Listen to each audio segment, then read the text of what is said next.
Chapter 22. In the truck. I see a bad moon rising. I see trouble on the way. I see earthquakes and lightning. I see bad times today. Don't go around tonight, it's bound to take your life. There's a bad moon on the rise. Someone had added a very old Buick car radio under the hotel truck's dashboard. And now, tinny and choked with static, the distinctive voice of John Fogerty and his Creedence Clearwater Revival Band came out of the speaker. Wendy and Danny were on their way down to Sidewinder. The day was clear and bright. Danny was turning Jack's orange library card over and over in his hands, and seemed cheerful enough, but Wendy thought he looked drawn and tired, as if he hadn't been sleeping enough and was going on nervous energy alone. The song ended, and the disc jockey came on. "Yeah, that's Creedence. And speaking of bad moon, it looks like it may be rising over the KMTX listening area before long. Hard as it is to believe with the beautiful spring-like weather we've enjoyed for the last 3 days. The KMTX fearless forecaster says high pressure will give way by 1 o'clock this afternoon to a widespread low-pressure area which is just going to grind to a stop in our KMTX area. Up where the air is rare, temperatures will fall rapidly, and precipitation should start around dusk. Elevations under 7,000 feet, including the metro Denver area, can expect a mixture of sleet and snow, perhaps freezing on some roads. And nothing but snow up here, cuz we're looking at 1 to 3 inches below 7,000 and possible accumulations of 6 to 10 inches in central Colorado and on the slope. The Highway Advisory Board says that if you're planning to tour the mountains in your car this afternoon or tonight, you should remember that the chain law will be in effect. And don't go nowhere unless you have to. Remember," the announcer added jocularly, "that's how the Donners got into trouble. They just weren't as close to the nearest 7-Eleven as they thought." A Clairol commercial came on, and Wendy reached down and snapped the radio off. You mind? That's okay. He glanced out at the sky, which was bright blue. Guess Daddy picked just the right day to trim those hedge animals, didn't he? I guess he did, Wendy said. Sure doesn't look like much snow, though, Danny added hopefully. Getting cold feet? Wendy asked. She was still thinking about that crack the disc jockey had made about the Donner Party. I guess not. Well, she thought, this is the time. If you're going to bring it up, do it now or forever hold your peace. Danny, she said, making her voice as casual as possible, would you be happier if we went away from the Overlook? If we didn't stay the winter? Danny looked down at his hands. I guess so, he said. Yeah, but it's Daddy's job.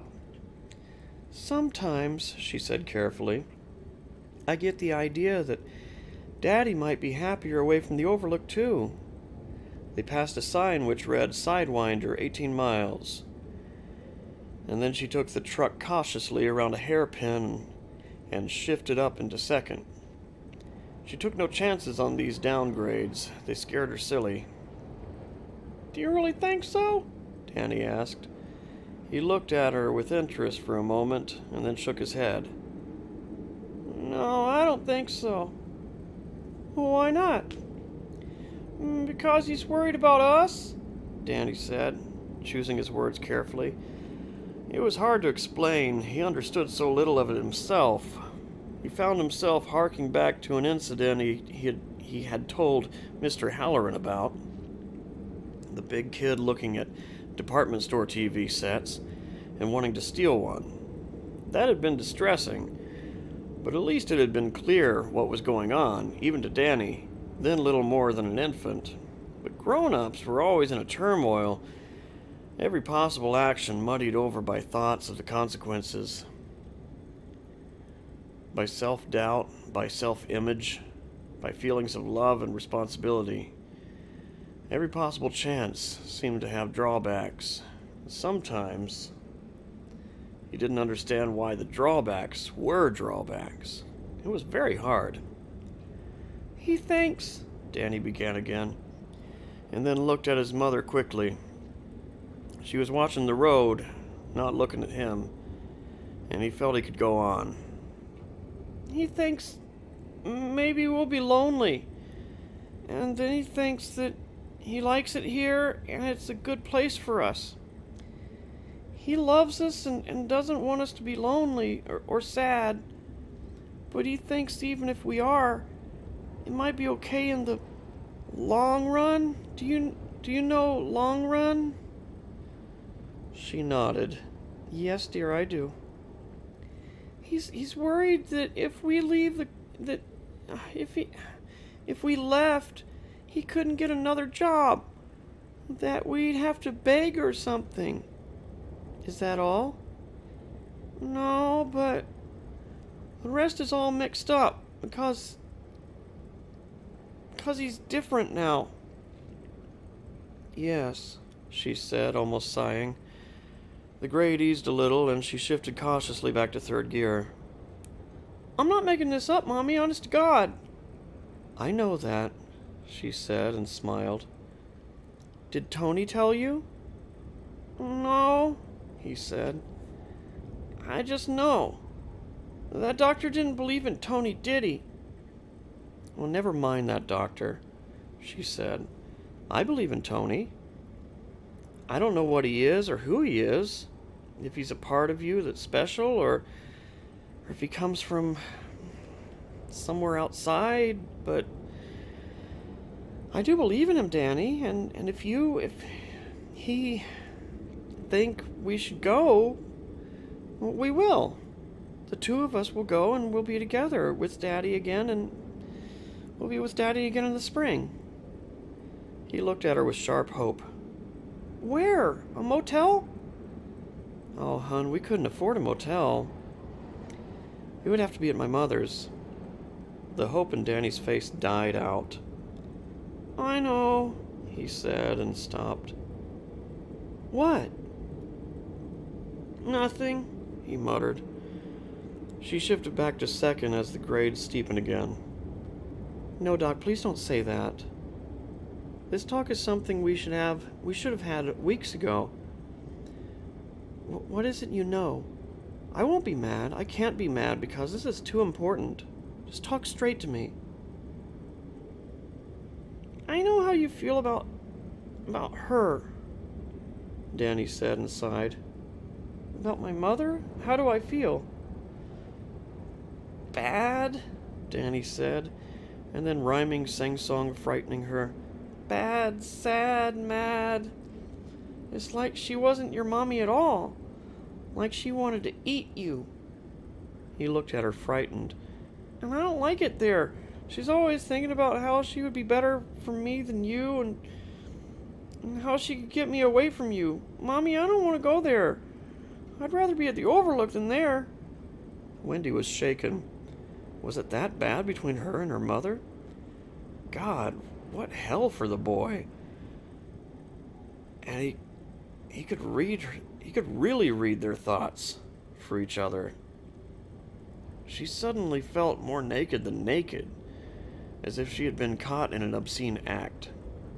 "All right," she said. "All right, Danny." "You're mad at me," he said in a small, near-to-tears voice. "No, I'm not. Really, I'm not. I'm just sort of shook up." They were passing a Sidewinder 15 miles sign, and Wendy relaxed a little. From here on in, the road was better. "I want to ask you one more question, Danny. I want you to answer it as truthfully as you can. Will you do that?" "Yes, Mommy," he said, almost whispering. Has your daddy been drinking again? No, he said, and smothered the two words that rose behind his lips after that simple negative. Not yet. Wendy relaxed a little more. She put a hand on Danny's jeans-clad leg and squeezed it. Your daddy has tried very hard, she said softly. Because he loves us. And we love him, don't we? He nodded gravely. Speaking almost to herself, she went on. He's not a perfect man, but he has tried. Danny, he's tried so hard. When he stopped, he went through a kind of hell. He's still going through it. I think if it hadn't been for us, he would have just let go. I want to do what's right, and I don't know. Should we go? Stay? It's like a choice between the fat and the fire. I know. Would you do something for me, Doc? What? Try to make Tony come? Right now? Ask him if we're safe at the Overlook? I already tried, Danny said slowly. This morning. What happened? Wendy asked. What did he say? He didn't come. Tony didn't come. And Andy suddenly burst into tears. Danny, she said, alarmed. Honey, don't do that. Please. The truck swerved across the double yellow line, and she pulled it back scared. Don't take me to Grandma's, Danny said through his tears. Please, Mommy, I don't want to go there. I want to stay with Daddy. All right, she said softly. All right, that's what we'll do. She took a Kleenex out of the pocket of her Western-style shirt and handed it to him. We'll stay, and everything will be fine. Just fine.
Chapter 23. In the playground. Jack came out onto the porch, tugging the tab of his zipper up under his chin, blinking into the bright air. In his left hand, he was holding a battery-powered hedge clipper. He tugged a fresh handkerchief out of his back pocket with his right hand, swiped his lips with it, tucked it away. Snow. They had said it on the radio. It was hard to believe, even though he could see the clouds building up on the far horizon. He started down the path to the topiary, switching the hedge clipper over to the other hand. It wouldn't be a long job, he thought. A little touch-up would do it. The cold nights had surely stunted their growth. The rabbit's ears looked a little fuzzy, and two of the dog's legs had grown fuzzy green bone spurs. But the lions and the buffalo looked fine. Just a little haircut would do the trick, and then let the snow come. The concrete path ended as abruptly as a diving board. He stepped off it and walked past the drained pool to the gravel path, which wound through the hedge sculptures and into the playground itself. He walked over to the rabbit and pushed the button on the handle of the clippers. It hummed into quiet life. "Hi, Brer Rabbit," Jack said. "How are you today? Little off the top and get some of the extra off your ears? Fine. Say, did you hear the one about the traveling salesman and the old lady with a pet poodle?" His voice sounded unnatural and stupid in his ears, and he stopped. It occurred to him that he didn't much care for these hedge animals. It had always seemed slightly perverted to him to clip and torture a plain old hedge into something that it wasn't. Along one of the highways in Vermont, there had been a hedge billboard on a high slope overlooking the road, advertising some kind of ice cream. Making nature peddle ice cream, that was just wrong. It was grotesque. You weren't hired to philosophize, Torrance. Ah, that was true. So true. He clipped along the rabbit's ears, brushing a small litter of sticks and twigs off onto the grass. The hedge clipper hummed in that low and rather disgustingly metallic way that all battery-powered appliances seem to have. The sun was brilliant, but it held no warmth, and now it wasn't so hard to believe that snow was coming. Working quickly, knowing that to stop and think when you were at this kind of task usually meant making a mistake, Jack touched up the rabbit's face. Up this close, it didn't look like a face at all, but he knew that at a distance of 20 paces or so, light and shadow would seem to suggest one. That and the viewer's imagination. And then zipped the clippers along its belly. That done, he shut the clippers off, walked down towards the playground, and then turned back abruptly to get it all at once. The entire rabbit. Yes, it looked all right. Well, he would do the dog next. "But if it was my hotel," he said, "I'd cut the whole damn bunch of you down." He would, too. Just cut them down and resod the lawn where they'd been and put in half a dozen small metal tables with gaily colored umbrellas.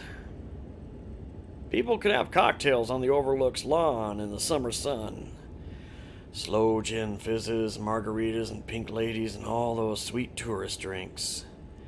A rum and tonic, maybe. Jack took his handkerchief out of his back pocket and slowly rubbed his lips with it. Come on, he said softly. That was nothing to be thinking about. He was going to start back, and then some impulse made him change his mind, and he went down to the playground instead. It was funny how you never knew kids, he thought.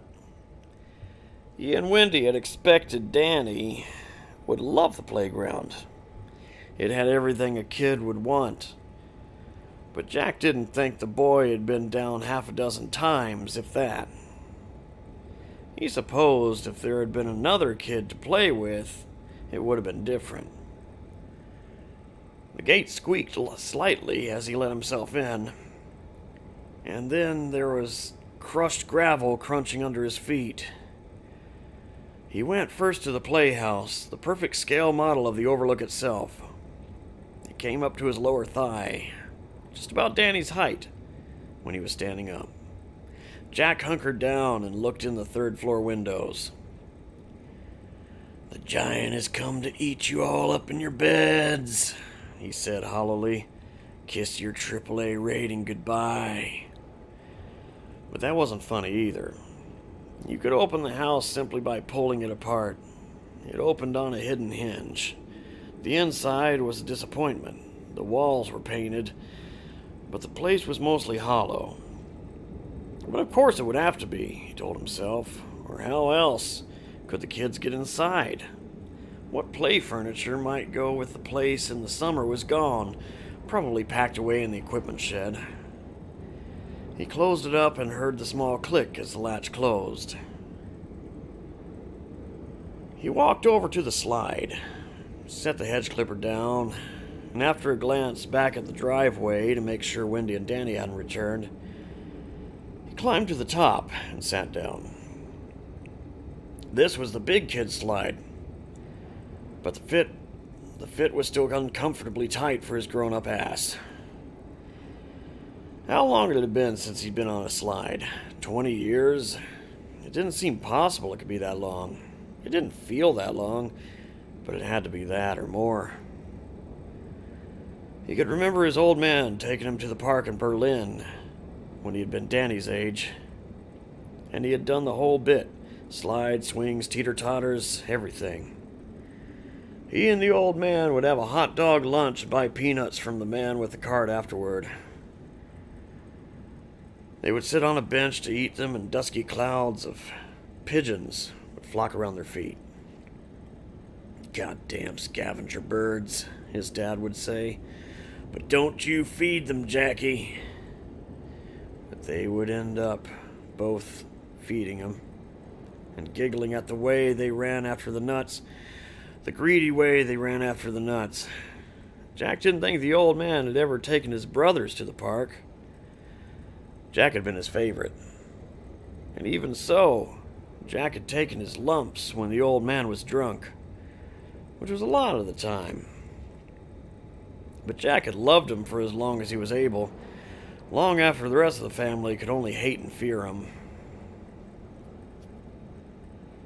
He pushed off with his hands and went to the bottom, but the trip was unsatisfying.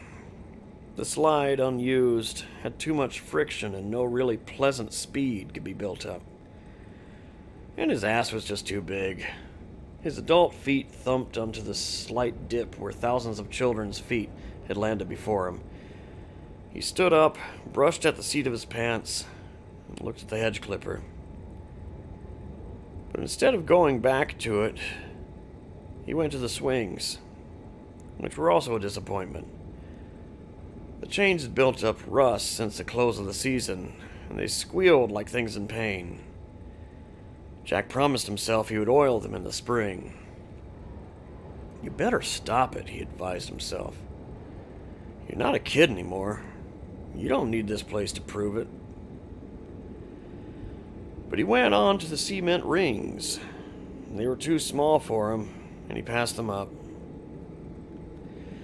And then to the security fence, which marked the edge of the grounds. He curled his fingers through the links and looked through. The sun cross-hatching shadow lines on his face like a man behind bars.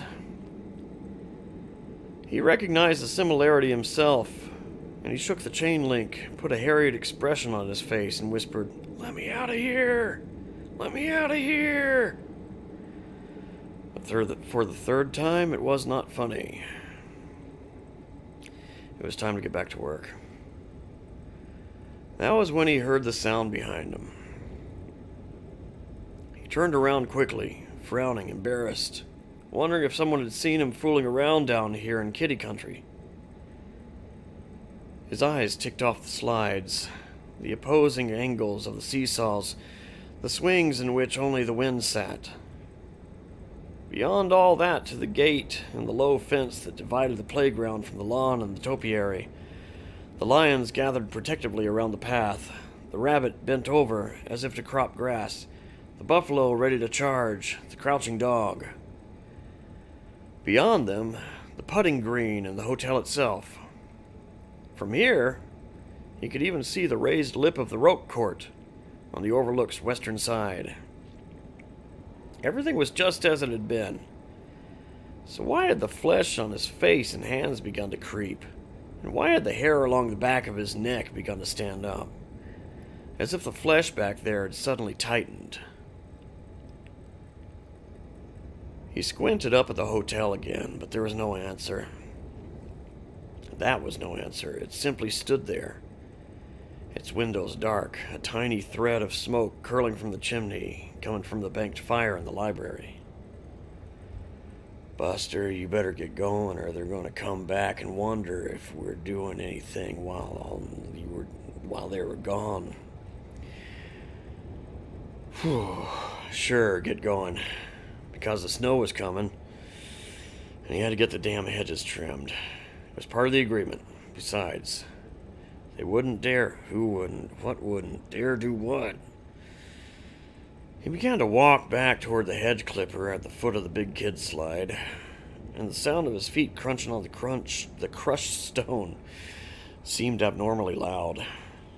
Now the flesh on his testicles had begun to creep too, and his buttocks felt hard and heavy, like stone. Jesus, what is this? He stopped by the hedge clipper, but made no move to pick it up. Yes, there was something different in the topiary. And it was so simple, so easy to see, and he just wasn't picking it up. Come on, he scolded himself. You just trimmed the fucking rabbit. So that's it. His breath stopped in his throat. The rabbit was down on all fours, cropping grass. Its belly was against the ground.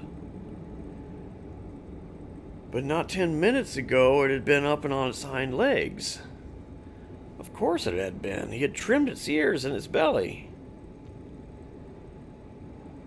His eyes darted to the dog. When he had come down the path, it had been sitting up, as if begging for a sweet. Now it was crouched, head tilted, the clipped wedge of mouth seeming to snarl silently. And the lions. Oh no, baby. Oh no, no way. The lions were closer to the path. The two on his right had subtly changed positions, had drawn closer together. The tail of the one on the left now almost jutted out over the path. When he had come past them and through the gate, that lion had been on the right. He was quite sure its tail had been curled around it. They were no longer protecting the path. They were blocking it. Jack put his hand suddenly over his eyes, and then took it away. The picture didn't change. A soft sigh, too quiet to be a groan, escaped him. In his drinking days, he'd always been afraid of something like this happening. But when you were a heavy drinker, you called it the DTs. Good old Ray Milland in Lost Weekend, seeing the bugs coming out of the walls. And what did you call it when you were cold sober? The question was meant to be rhetorical, but his mind answered it anyway. You call it insanity. Nevertheless, staring at the hedge animals, he realized something had changed while he had his hand over his eyes. The dog had moved closer. No longer crouching, it seemed to be in a running posture, haunches flexed. One front leg forward and the other back. The hedge mouth yawned wider. The prune sticks looked sharp and vicious. And now he fancied he could see faint eye indentations in the greenery as well, looking at him.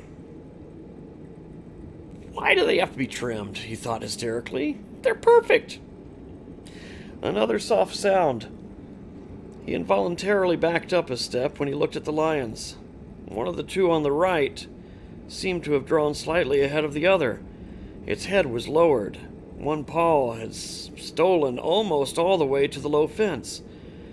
Dear God, what next? Next, it leaps over and gobbles you up like something in an evil nursery fable. It was like that game they had played when they were kids, Red Light.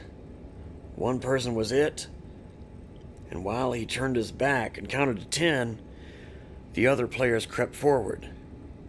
When it got to 10, he whirled around, and if he caught anyone moving, they were out of the game. The others remained frozen in statue postures until it turned his back and counted again. They got closer and closer, and at last, somewhere between 5 and 10, you'd feel a hand on your back. Gravel rattled on the path.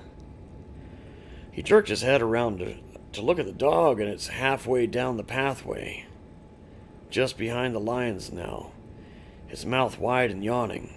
Before, it had only been a hedge clipped in the general shape of a dog, something that lost all definition when you got up close to it. But now, Jack could see that it had been clipped to look like a German shepherd. And shepherds could be mean. You could train shepherds to kill. A low rustling sound. The lion on the left had advanced all the way to the fence now. His muzzle was touching the boards. It seemed to be grinning at him. Jack backed up another 2 steps. His head was thudding crazily, and he could feel the dry rasp of his breath in his throat. Now the buffalo had moved, circling to the right, behind and around the rabbit. The head was lowered, the green hedge horns pointing at him. The thing was, you couldn't watch all of them, not all at once.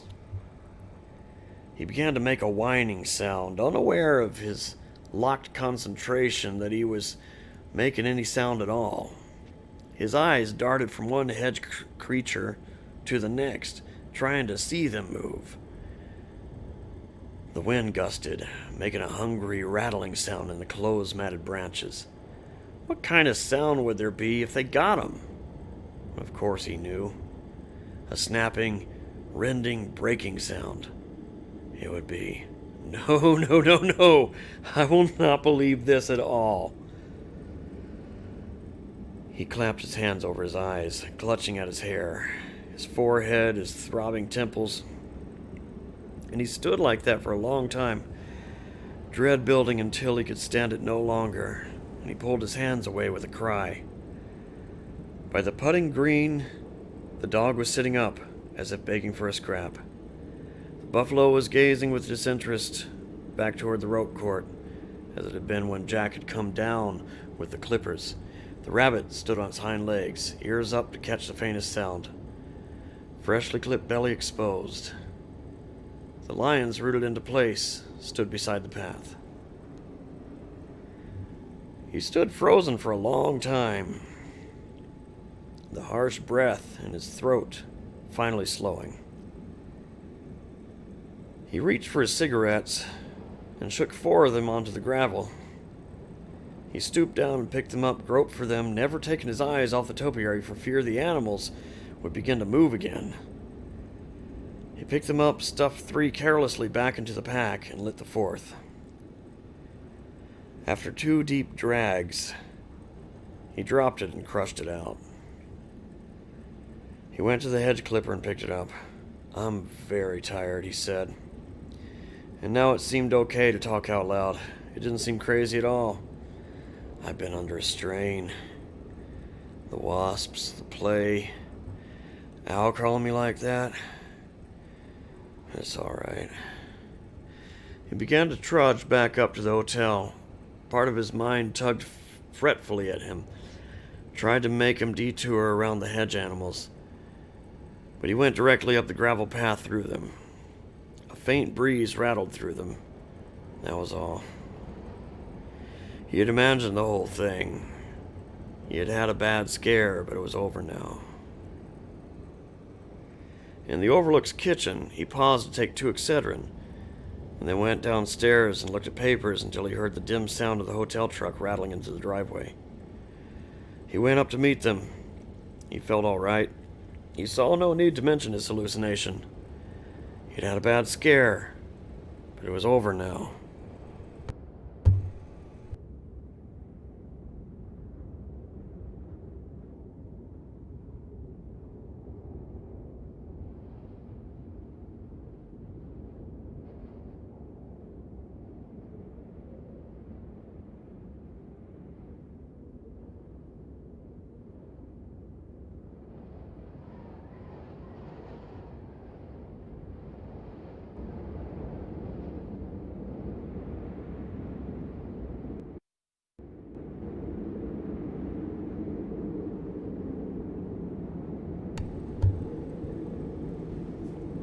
Chapter 24. Snow. It was dusk. They stood on the porch in the fading light, Jack in the middle, his left arm around Danny's shoulders, and his right arm around Wendy's waist. Together they watched as the decision was taken out of their hands. The sky had been completely clouded over by 2:30, and it had begun to snow an hour later. And this time, you didn't need a weatherman to tell you it was serious snow. No flurry that was going to melt or blow away when the evening wind started to whoop. At first, it had fallen in perfectly straight lines, building up a snow cover that coated everything evenly.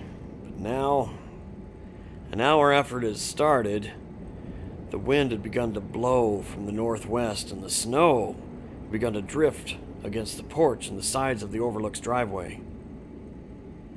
Beyond the grounds, the highway had disappeared under an even blanket of white. The hedge animals were also gone, but when Wendy and Danny had gotten home, she had commended them on the good job he had done. "Do you think so?" he had asked, and said no more. Now the hedges were buried under amorphous white cloaks. Curiously, all of them were thinking different thoughts, but feeling the same emotion. Relief. The bridge had been crossed. "Will it ever be spring?" Wendy murmured. Jack squeezed her tighter. "Before you know it. What do you say we go in and have some supper? It's cold out here." She smiled. All afternoon Jack had seemed distant and, well, odd. Now he sounded more like his normal self. "Fine by me. How about you, Danny?" "Sure." So they went in together, leaving the wind to build to the low-pitched scream that would go on all night.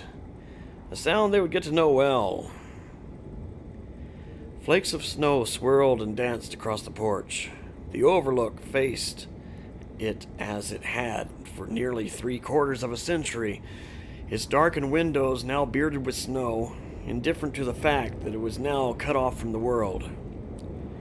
Or perhaps it was pleased by the prospect. Inside its shell, the three of them went about their early evening routine, like microbes trapped in the intestine of a monster.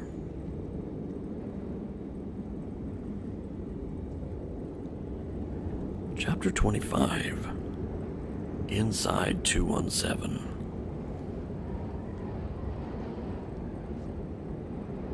A week and a half later, 2 feet of snow lay white and crisp and even on the grounds of the Overlook Hotel. The hedge menagerie was buried up to its haunches.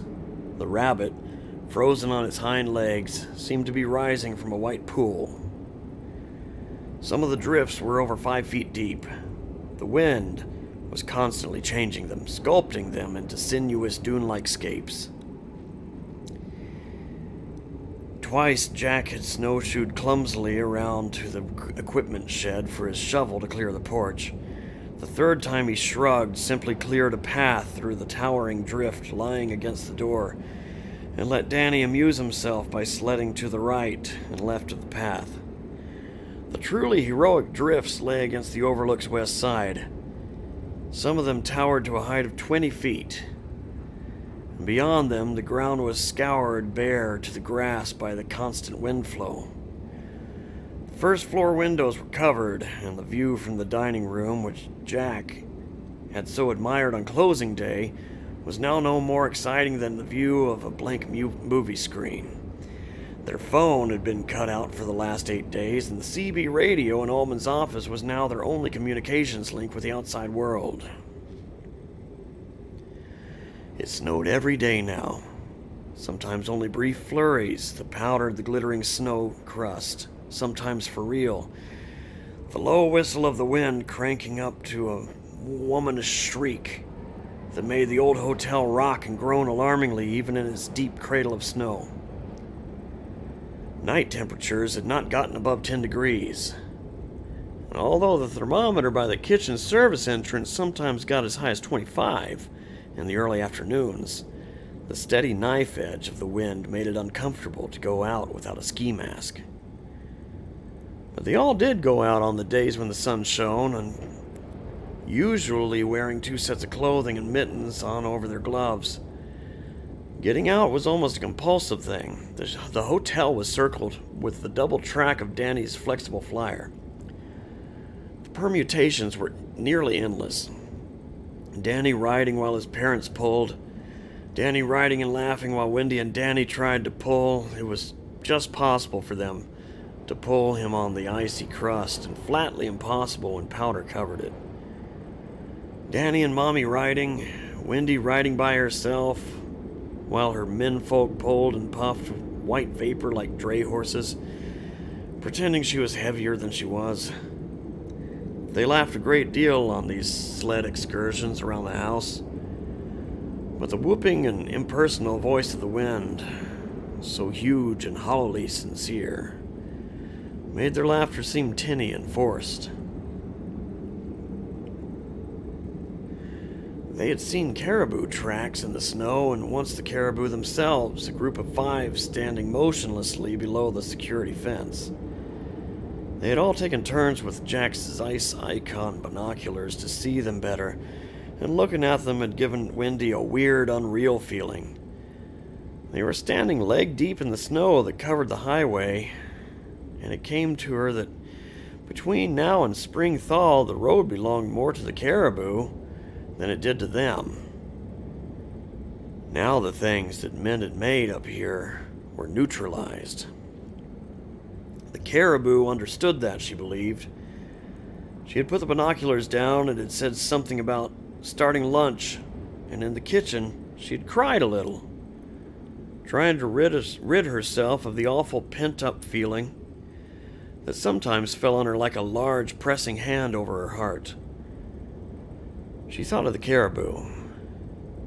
She thought of the wasps Jack had put out on the service entrance platform under the Pyrex bowl to freeze.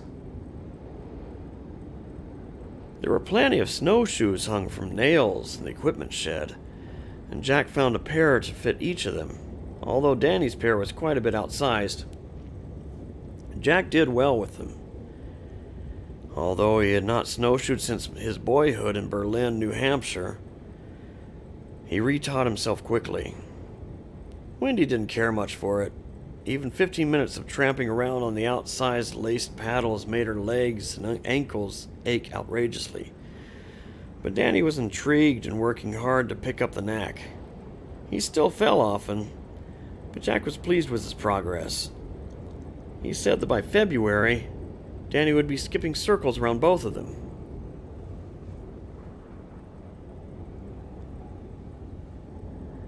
This day was overcast, and by noon the sky had already begun to spit snow. The radio was promising another 8 to 12 inches and chanting hosannas to precipitation, that great god of Colorado skiers. Wendy, sitting in the bedroom and knitting a scarf, thought to herself that she knew exactly what the skiers could do with all that snow. She knew exactly where they could put it.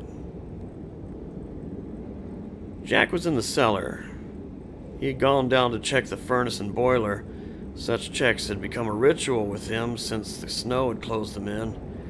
And after satisfying himself that everything was going well, he had wandered through the arch, screwed the light bulb on, and had seated himself in an old and cobwebby camp chair that he had found. He was leafing through the old records and papers, constantly wiping his mouth with his handkerchief as he did so. Confinement had bleached his skin of its autumn tan, and as he sat hunched over the yellowed, crackling sheets, his reddish blonde hair tumbling untidily over his forehead, he looked slightly lunatic. He had found some odd things tucked in amongst the invoices, bills of lading, receipts, disquieting things, a bloody strip of sheeting, a dismembered teddy bear that seemed to have been slashed to pieces, a crumpled sheet of violet Ladies' stationery, a ghost of perfume still clinging to it beneath the musk of age. A note begun and left unfinished in faded blue ink. "Dearest Tommy, I can't think so well up here as I'd hoped. About us, I mean, of course, who else? Ha ha! Things keep getting in the way. I've had strange dreams about things going bump in the night. Can you believe that? And That was all. The note was dated June 27th, 1934. He found a hand puppet that seemed to be either a witch or a warlock. Something with long teeth and a pointy hat, at any rate. It had been improbably tucked between a bundle of natural gas receipts and a bundle of receipts for Vichy water. And something that seemed to be a poem scribbled on the back of a menu in dark pencil. "Medoc, are you here? I've been sleepwalking again, my dear. The plants are moving under the rug." No date on the menu, no name on the poem, if it was a poem.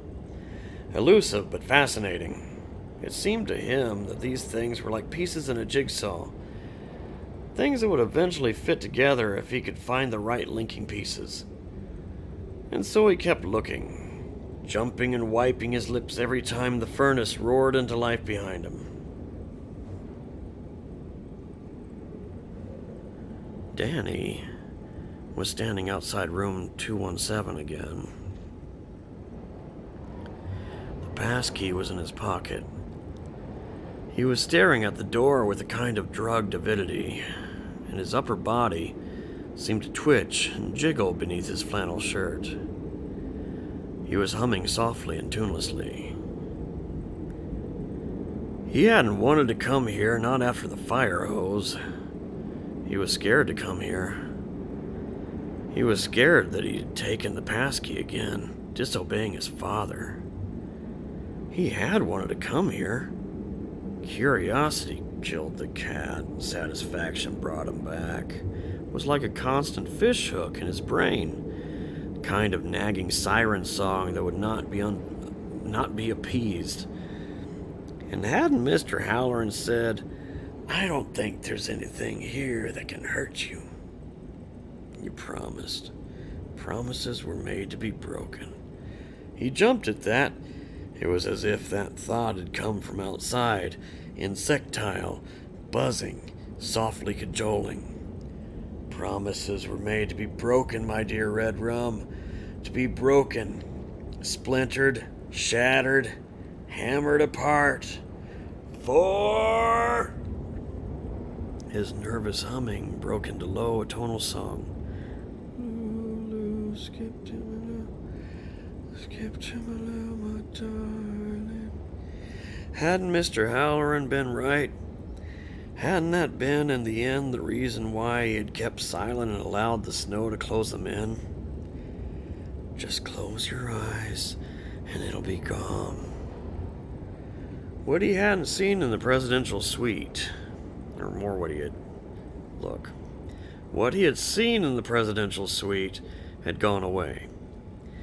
And the snake had only been a fire hose that had fallen onto the rug. Yes, even the blood in the presidential suite had been harmless, something old, something that had happened long before he was born, or even thought of, something that was done with. Like a movie that he could only see, that only he could see. There was nothing, really nothing in this hotel that could hurt him.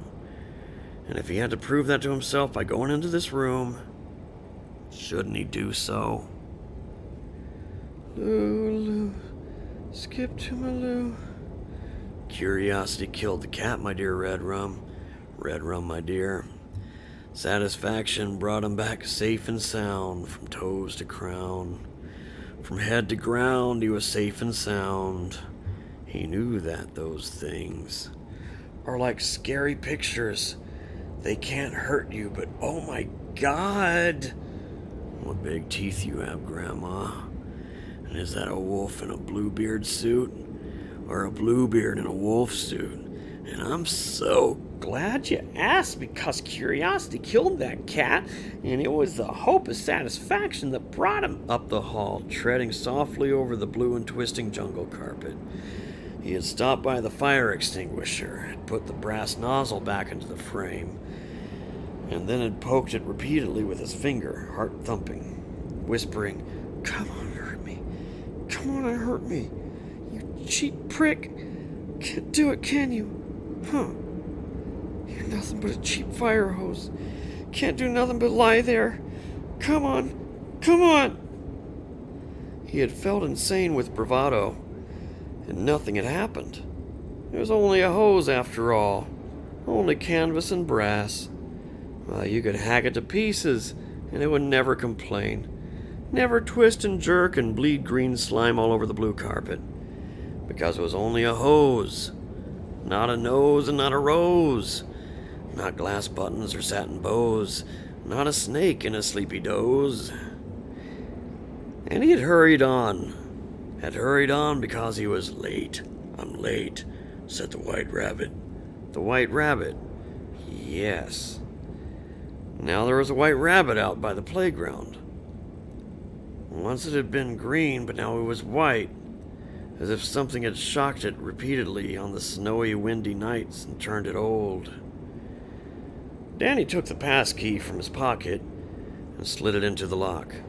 Lulu. The White Rabbit had been on its way to a croquet party, to the Red Queen's croquet party, storks for mallets, hedgehogs for balls. He touched the key, let his fingers wander over it. His head felt dry and sick. He turned the key and the tumblers thumped back smoothly. "Off with his head! Off with his head! Off with his head!" This game isn't croquet, though the mallets are too short. This game is whack, boom! Straight through the wicket. "Off with his head!" Danny pushed the door open. It swung smoothly without a creak. He was standing just outside a large combination bed sitting room. And although the snow had not reached up this far, the highest drifts were still a foot below the second floor windows. The room was dark because Daddy had closed all the shutters on the western exposure 2 weeks ago. He stood in the doorway, fumbled to his right, and found the switch plate. 2 bulbs and an overhead cut glass fixture came on. Danny stepped further in and looked around.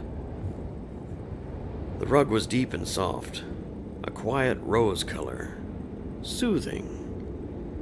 A double bed with a white coverlet, a writing desk. "Pray tell me, why is a raven like a writing desk?" By the large shuttered window. During the season, the constant writer, "Having a wonderful time, wish you were here," would have a pretty view of the mountains to describe to the folks back home. He stepped farther in. Nothing here, nothing at all. Only an empty room. Cold because Daddy was heating the east wing today. A bureau, a closet, its door open to reveal a clutch of hotel hangers. The kind you can't steal. A Gideon Bible on an end table. To his left was the bathroom door, a full-length mirror on it reflecting his own white-faced image. That door was ajar, and he watched his double nod slowly. Yes, that's where it was whatever it was. It was in there, in the bathroom. His double walked forward, as if to escape the glass. It put its hand out, pressed it against his own. Then it fell away at an angle as the bathroom door swung open. He looked in. A long room, old-fashioned, like a Pullman car. Tiny white hexagonal tiles on the floor. At the far end, a toilet with the lid up. At the right, a wash basin and another mirror above it. The kind that hides a medicine cabinet. To the left, a huge white tub on claw feet, the shower curtain pulled closed. Danny stepped into the bathroom and walked toward the tub dreamily, as if propelled from outside himself, as if this whole thing were one of the dreams Tony had brought him. That he would perhaps see something nice when he pulled the shower curtain back, something Daddy had forgotten or Mommy had lost, something that would make them both happy. So he pulled the shower curtain back. The woman in the tub had been dead for a long time. She was bloated and purple, her gas-filled belly rising out of the cold ice-rimmed water like some fleshy island. Her eyes were fixed on Danny's, glassy and huge like marbles. She was grinning, her purple lips pulled back in a grimace, her breasts lolled, her pubic hair floated, her hands were frozen on the knurled porcelain sides of the tub like crab claws. Danny shrieked, but the sound never escaped his lips. Turning inward and inward, it fell down in his darkness like a stone in a well. He took a single blundering step backward, hearing his heels clack on the white hexagonal tiles. And at the same moment his urine broke, spilling effortlessly out of him. The woman was sitting up. Still grinning, her huge marble eyes fixed on him. She was sitting up. Her dead palms made squittering noises on the porcelain. Her breasts swayed like ancient cracked punching bags. There was the minute sound of breaking ice shards. She was not breathing. She was a corpse, and dead long years.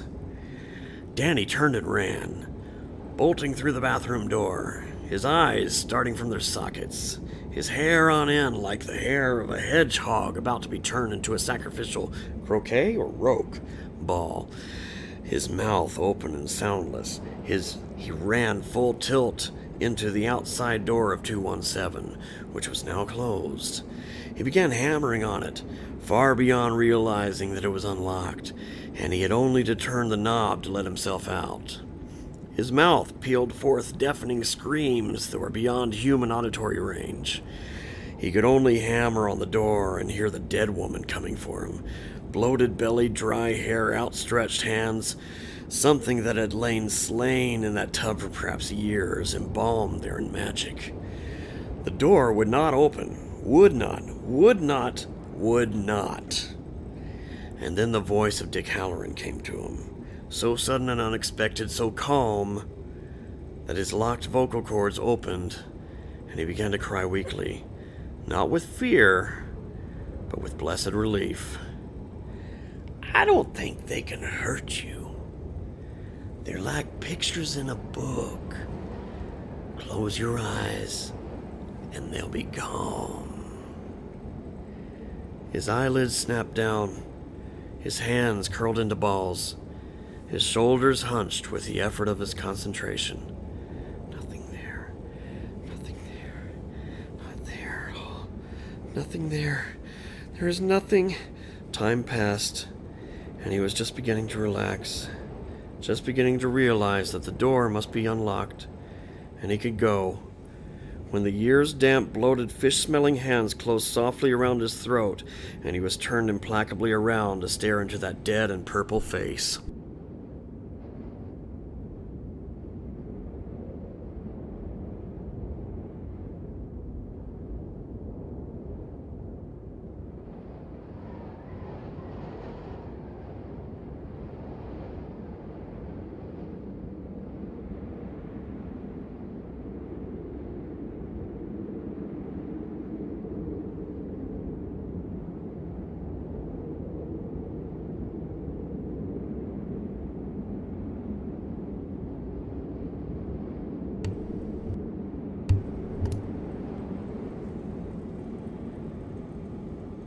Part 4.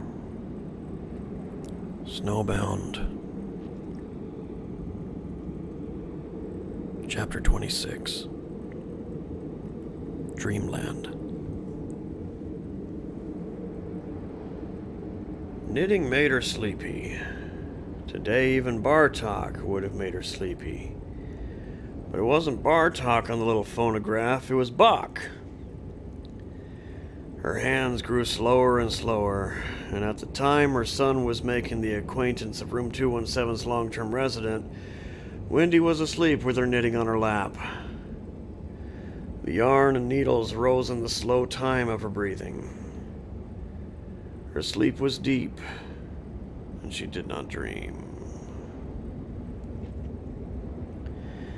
Jack Torrance had fallen asleep too, but his sleep was light and uneasy, populated by dreams that seemed too vivid to be mere dreams. They were certainly more vivid than any dreams he had ever had before. His eyes had begun to get heavy as he leafed through packets of milk bills. 100 to a packet, seemingly tens of thousands altogether. Yet he gave each one a cursory glance, afraid that by not being thorough he might miss exactly the piece of overlookania he needed to make the mystic connection that he was sure must be here somewhere. He felt like a man with a power cord in one hand, groping around a dark and unfamiliar room for a socket. If he could find it, he would be rewarded with the view of wonders. He had come to grips with Al Shockley's phone call and his request. His strange experience in the playground had helped him to do that. That had been too damn close for some kind of breakdown. And he was convinced that it was his mind in revolt against Al's high goddamn-handed request that he chuck his book project. It had maybe been a signal that his own sense of self-respect could only be pushed so far before disintegrating entirely. He would write the book.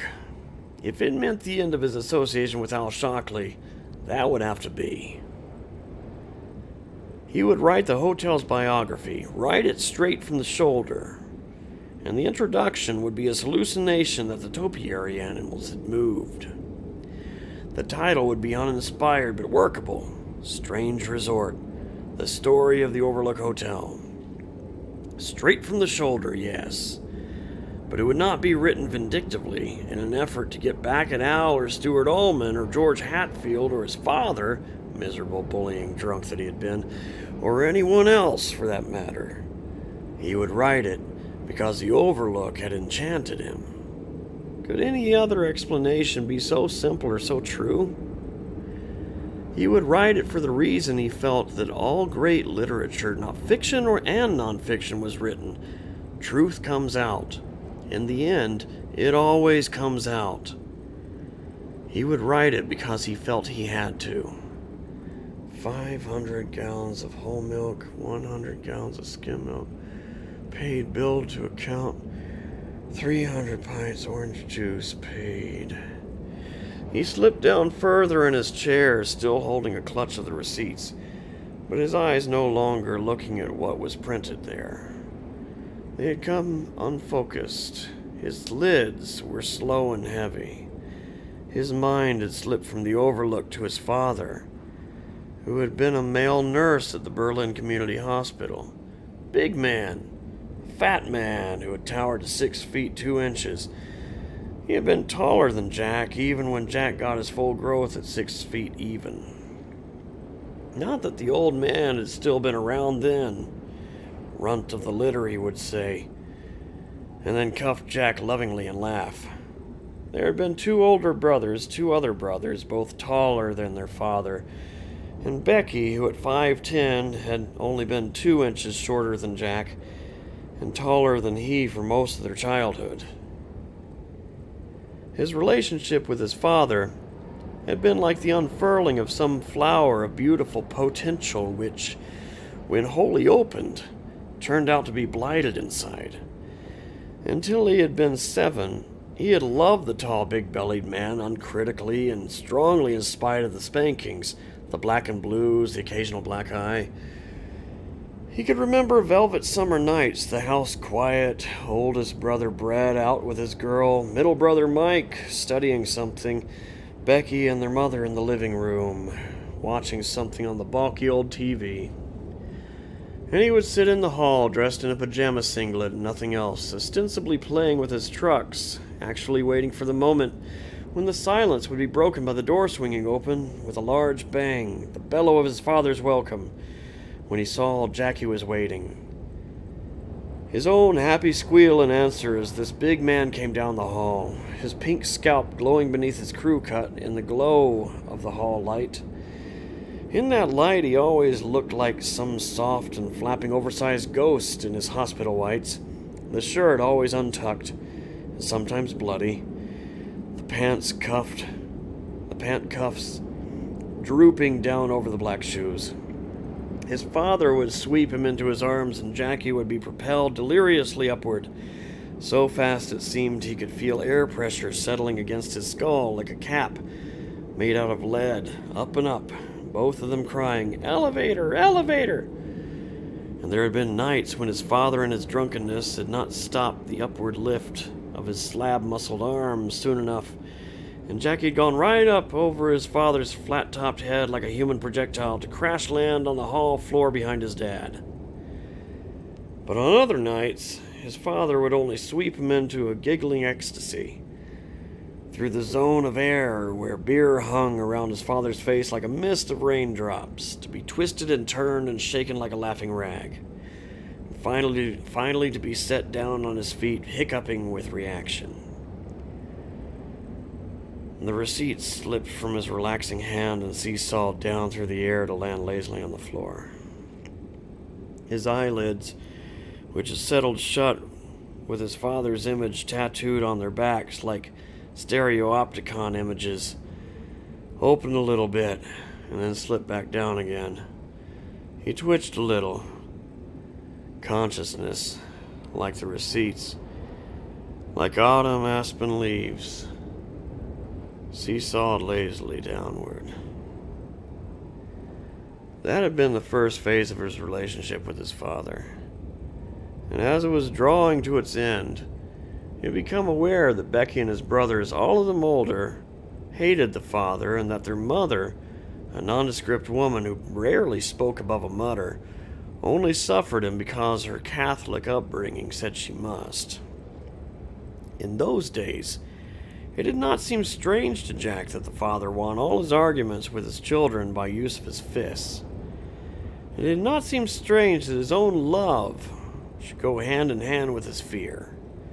Fear of the elevator game, which might end in a splintering crash on any given night. Fear that his father's bearish good humor on his day off might suddenly change to boorish bellowing and the smack of his good right hand. Sometimes, he remembered, he had even been afraid that his father's shadow might fall over him while he was at play. It was near the end of this phase that he began to notice that Brett never brought his dates home, or Mike and Becky their chums. Love began to curdle at 9, when his father put his mother into the hospital with his cane. He had begun to carry the cane a year earlier, when a car accident had left him lame. After that, he was never without it, long and black and thick and gold-headed.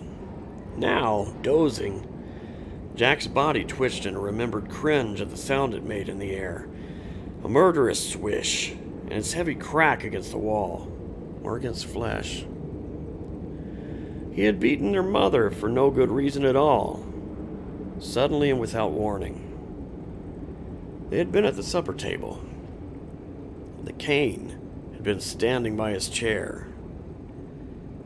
It was a Sunday night, the end of a 3-day weekend for Daddy. A weekend which he had boozed away in his usual inimitable style. Roast chicken, peas, mashed potatoes, Daddy at the head of the table, his plate heaped high, snoozing or nearly snoozing. His mother passing plates, and suddenly, Daddy had been wide awake. His eyes set deeply into their fat eye sockets, glittering with a kind of stupid, evil petulance. They flickered from one member of the family to the next, and the vein in the center of his forehead was standing out prominently, always a bad sign. One of his large, freckled hands had dropped to the gold knob of his cane, caressing it. He said something about coffee. To this day, Jack was sure it had been coffee that his father had said. Mama had opened her mouth to answer, and then the cane was whickering through the air, smashing against her face. Blood spurted from her nose. Becky screamed. Mama's spectacles dropped into her gravy. The cane had been drawn back. It had come down again, this time on top of her head, splitting the scalp. Mama had dropped to the floor. He had been out of his chair and around to where she lay dazed on the carpet, brandishing the cane, moving with a fat man's grotesque speed and agility. Little eyes flashing, jowls quivering as he spoke to her just as he had always spoken to his children during such outbursts. Now, by Christ, I guess you'll take your medicine now, goddamn puppy. Well, come on, take your medicine. The cane had gone up and down on her 7 more times before Brett and Mike got hold of him, dragged him away, wrestled the cane out of his hand. Jack, little Jackie, now he was little Jackie, now dozing and mumbling on a cobwebby camp chair while the furnace roared into hollow life behind him.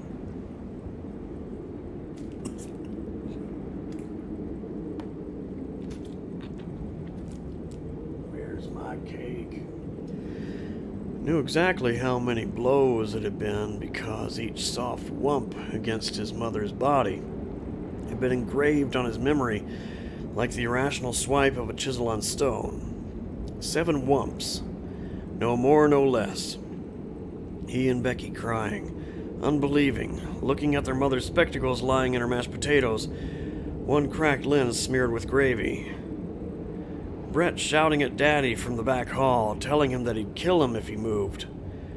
And Daddy saying over and over, "Damn little puppy, damn little whelp. Give me my cane, you damn little pup, give it to me."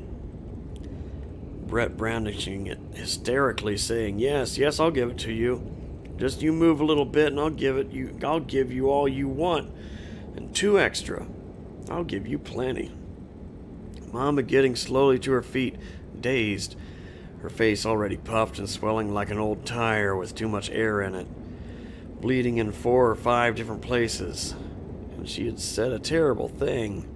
Perhaps the only thing Mama had ever said which Jackie could recall word for word. "Who's got the newspaper? Your daddy wants the funnies. Is it raining yet?"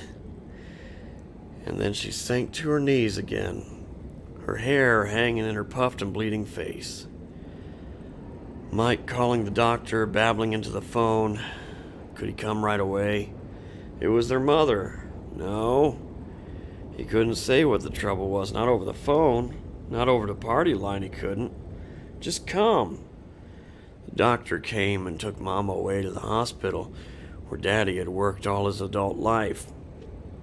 Daddy, sobered up some, or perhaps only with the stupid cunning of any hard-pressed animal, told the doctor she had fallen downstairs. There was blood on the tablecloth because she had tried to wipe her dear face with it. Had her glasses flown all the way through the living room and into the dining room to land in her mashed potatoes and gravy? The doctor asked with a kind of horrid, grinning sarcasm. Is that what happened, Mark? I've heard folks who can get a radio station on their gold fillings, and I've seen a man get shot between the eyes and live to tell about it, but that's a new one on me. Daddy had merely shook his head and said he didn't know. Well, they must have fallen off her face when he brought her through the dining room. 4 children had been stunned to silence by the calm stupendousness of the lie. 4 days later, Brett quit his job in the mill and joined the army.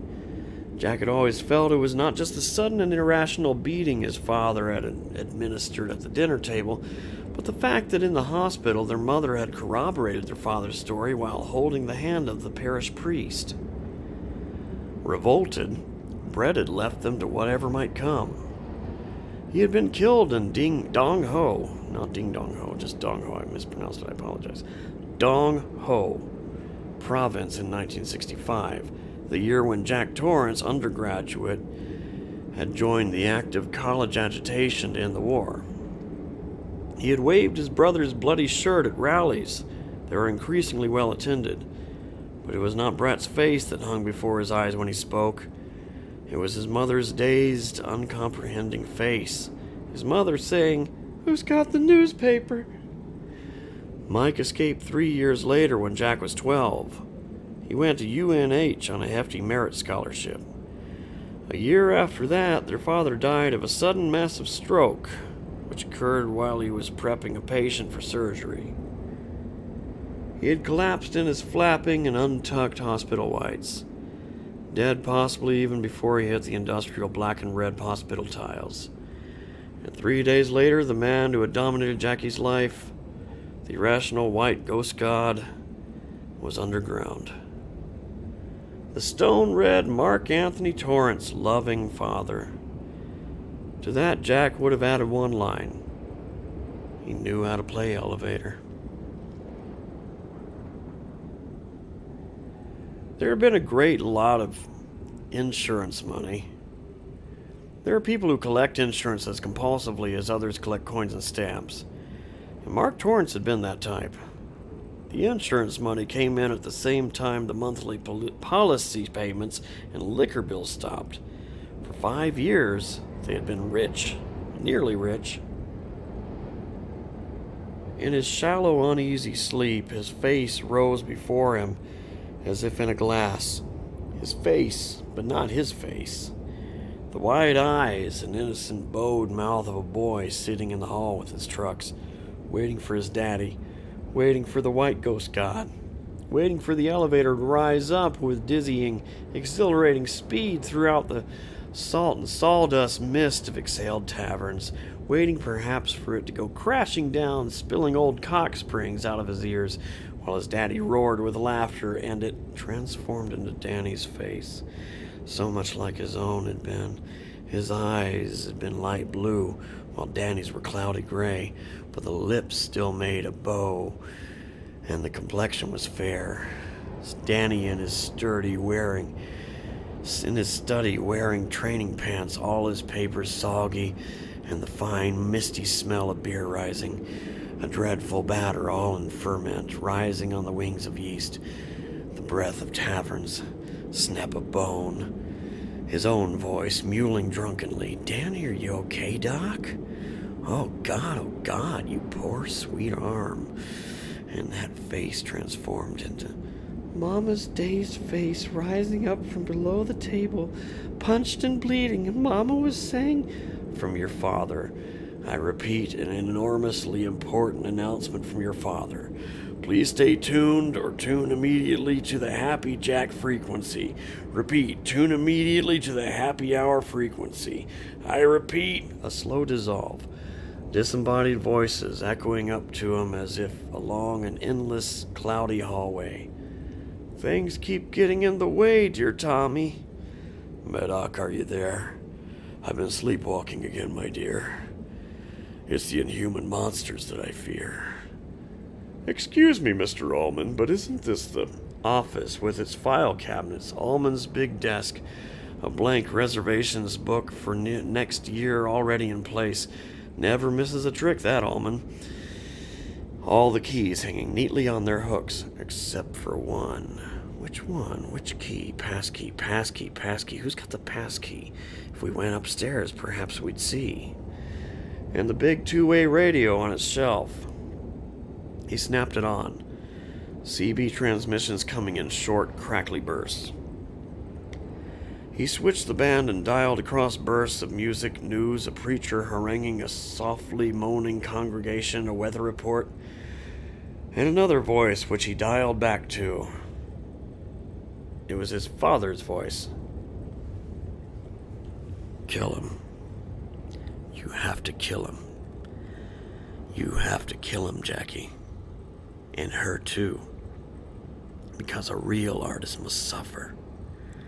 Because each man kills the thing he loves. Because they'll always be conspiring against you, trying to hold you back and drag you down. Right this minute, that boy of yours is in where he shouldn't be. Trespassing. That's what he's doing. He's a goddamn little pup. cane him for it, Jackie. Cane him within an inch of his life. Have a drink, Jackie, my boy, and we'll play the elevator game. Then I'll go with you while you give him his medicine. I know you can do it. Of course you can.